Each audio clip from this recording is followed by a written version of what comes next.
사회복지사 현장 실습 정덕길.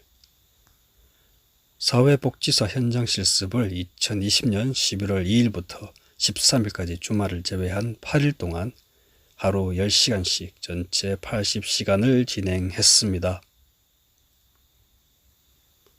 코로나의 창궐로 실습 현장을 구하기 힘들어서 지난해 5월에 실습을 하려던 것이 체념하고 있다가 더 미룰 수 없어서 필사적으로 수소문한 끝에 간신히 현장을 구하고 실습을 진행했던 절박한 기억이 생생합니다.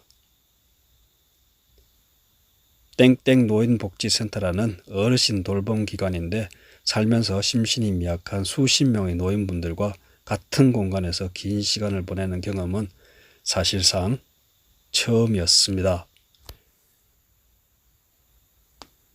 더구나 실습을 진행한 기간은 중풍과 치매 같은 중증 노인성 질환을 가진 어르신들을 돌보기 때문에 인지 능력이 떨어지거나 신체 운동 능력이 저하된 어르신들이 대다수였습니다.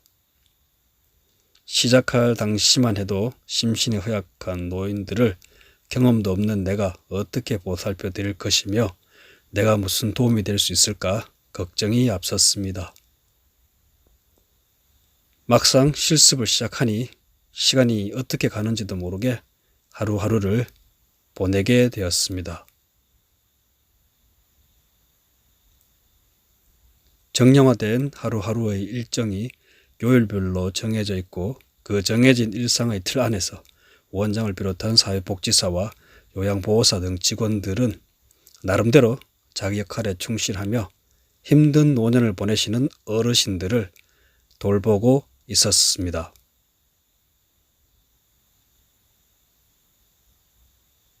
기관의 하루 일과는 어르신들의 입소와 퇴소가 가장 중요한 현안이었습니다. 거동이 불편하고 치매 등 인지 이상이 있으시니 안전하게 모시고 왔다가 다시 안전하게 집으로 보내드리는 일이 가장 힘들면서 중요한 일과였습니다. 부축을 하기도 하고 휠체어를 밀기도 하며 조금씩 요령을 터득하는 것도 나름 뜻깊고 보람찼던 것 같습니다. 식사와 간식도 중요한 일과였고 화장실을 오가는 것도 어르신들에게는 만만찮은 도전이었습니다. 나머지 시간들은 다양한 방법으로 어르신들의 신체 기능을 개선하거나 인지 기능 향상을 위한 학습에 할애되었습니다. 물론 어르신들이 긍정적으로 기다리는 안마나 물리치료 혹은 간단한 재활치료도 마련되어 있었습니다. 간단한 운동이나 만들기 음악 등의 방법을 통한 즐기는 학습의 기회가 더 많이 개발되고 제공되어지면 좋겠다 하는 아쉬움과 더불어 사명감도 가지게 되었습니다. 작은 시루에 콩나물을 직접 키우고 그 콩나물로 건강한 밥상을 스스로 만드는 일정이 특히 인상적으로 보였습니다. 역시 어르신들은 외부 강사들이 찾아오는 음악 치료를 가장 선호하셨고 노래를 따라 하시면서 열정의 불꽃들이 다시 피어나는 모습들이 여실히 드러나기도 했습니다. 어떤 일이든 결국 돈과 사람이 중요합니다. 노인복지의 질적 양적 향상을 위해서는 전문 인력의 양성이 시급한 것 같습니다. 복지 분야에 재능과 사명감을 가진 전문가들이 있어야 이들이 양질의 복지 방안들을 개발하고 효율적인 운영에도 기여하게 됩니다. 이들의 역량을 향상시키고 충분한 동기부여를 하는 데는 재원을 아끼지 말아야 합니다.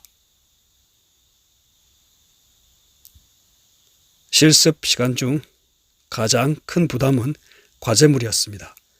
면접 기술을 통해 대상 어르신의 신상을 최대한 상세하게 조사하여 보고하는 과제와 노인성 질환에 대한 조사 및 새로운 노인복지 실행안을 작성하고 직접 실행하는 과제는 실습 기간 내내 짐이 되었습니다.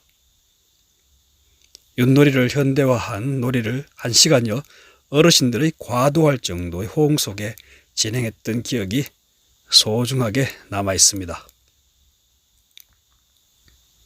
누구도 생로병사에서 자유로울 수 없고 노년기는 우리 모두가 거쳐야 할 여정입니다.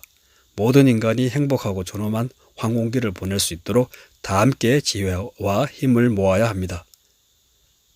특히 복지의 일선에 서 있는 사회복지사들이 높은 도덕적 기준과 사명감을 품고 헌신적으로 노력해야겠다는 생각을 멈출 수가 없습니다.